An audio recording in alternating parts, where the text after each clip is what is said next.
Jerwin Ancajas excited. Manockout ang kapatid ni Naoya Inoue na si Takuma.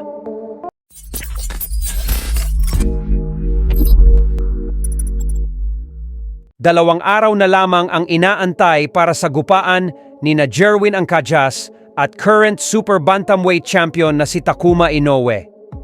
Lumipad si Ancajas noong linggo kasama ang kanyang koponan sa pangunguna ni Chief Trainer Joven Jimenez at dinala niya ang magandang balita na buntis ang kanyang asawa sa kanilang ikalimang anak.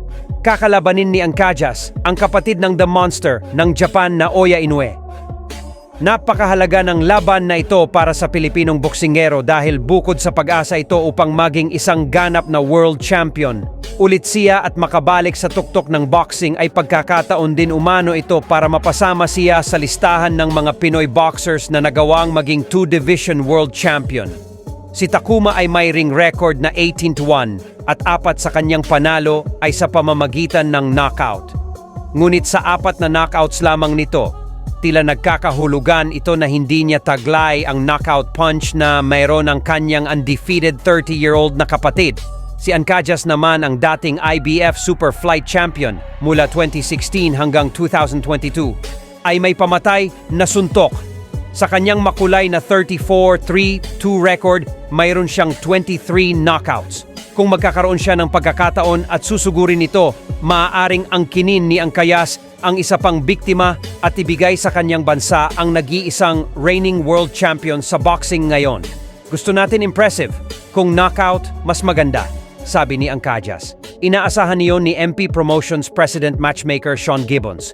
Ngunit sa tanong kung ano ang posibilidad na patumbahin ni Takuma Inoue si Jerwin Ancajas sa Sabado sa Kokugikan Arena, sinabi ni Gibbons, hindi iyon nangyayari at kung may knockout man si Jerwin Ancajas lang ang makakagawa nun. Samantala, paglapag ni Ancajas sa airport ng Japan, sinalubong ito ng kanyang mga tagahanga. Pero hindi lamang mga Pinoy, kundi mga Hapon. 2 Japanese fan niya ang matagal na nag-antay para salubungin siya para humingi ng autograph at litrato. Mga die-hard fans umano sila ni Ancajas.